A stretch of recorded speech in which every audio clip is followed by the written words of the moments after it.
Endurance can be trained and developed.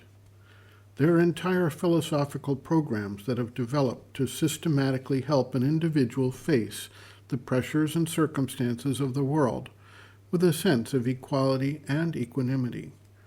Some of these disciplines rely on acclimating the body to handle increasing stress.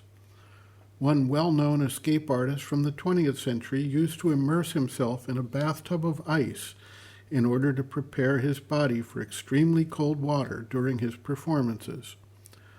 Others do systematic training to harden their bodies and prepare them for various extreme conditions. But endurance is not just about the physical body and its reactions. It also has to do with both the vital being's reactions and the mind's responses to situations, circumstances, events, and various forms of pressure or stress.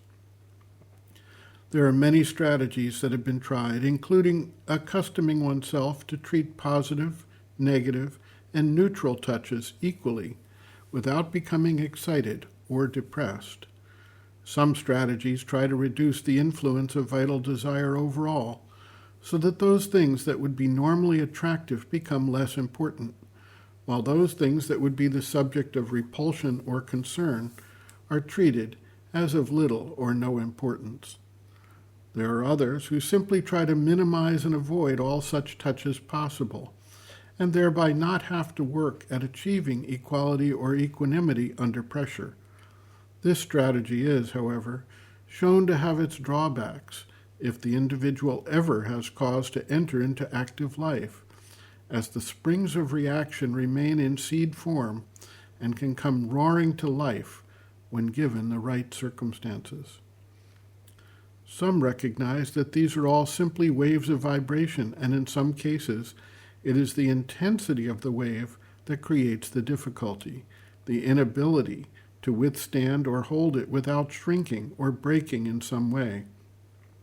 In these cases, the approach is either to work on widening the being to be able to handle a greater intensity, or strengthening the being so that it can handle more.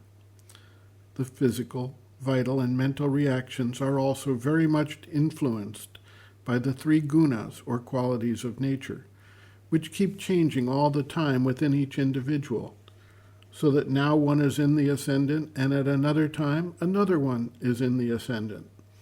This implies that the same individual, confronted with two somewhat similar circumstances, may respond differently depending on the guna which is at that moment driving his actions and reactions.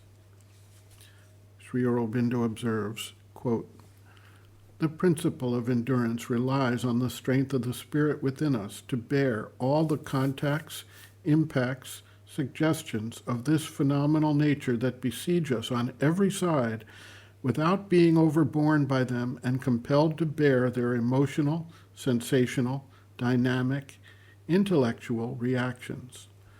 The outer mind and the lower nature has not this strength. Its strength is that of a limited force of consciousness, which has to do the best it can with all that comes in upon it or besieges it from the greater whirl of consciousness and energy which environs it on this plane of existence.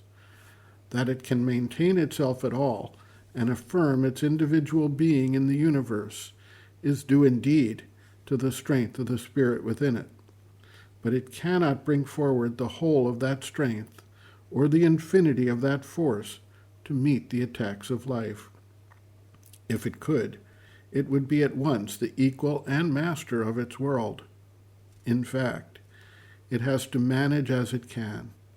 It meets certain impacts and is able to assimilate, equate, or master them partially or completely, for a time or wholly, and then it has in that degree the emotional and sensational reactions of joy, pleasure, satisfaction, liking, love, etc., or the intellectual and mental reactions of acceptance, approval, understanding, knowledge, preference, and on these its will seizes with attraction, desire, the attempt to prolong, to repeat, to create, to possess, to make them the pleasurable habits of its life. Other impacts it meets, but finds them too strong for it, or too dissimilar and discordant, or too weak to give it satisfaction. These are things which it cannot bear, or cannot equate with itself, or cannot assimilate, and it is obliged to give to them reactions of grief, pain, discomfort, dissatisfaction, disliking, disapproval, rejection, inability to understand or know, refusal of admission. Against them it seeks to protect itself, to escape from them, to avoid or minimize their recurrence. It has with regard to them movements of fear, anger, shrinking, horror, aversion, disgust, shame, would gladly be delivered from them, but it cannot get away from them, for it is bound to and even invites the causes and therefore the results.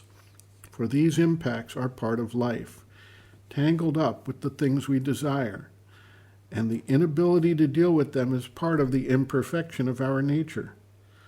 Other impacts, again, the normal mind succeeds in holding at bay or neutralizing, and to these it has a natural reaction of indifference, insensibility, or tolerance, which is neither positive acceptance and enjoyment, nor rejection or suffering.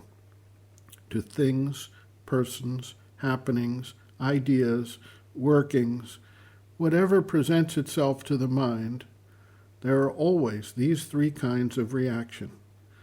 At the same time, in spite of their generality, there is nothing absolute about them. They form a scheme for a habitual scale which is not precisely the same for all, or even for the same mind at different times or in different conditions. The same impact may arouse in it at one time and another the pleasurable or positive, the adverse or negative, or the indifferent or neutral reactions. End quote. Reference, Sri Aurobindo and the Mother, Powers Within, Chapter 7, Attitude, pages 68 to 70.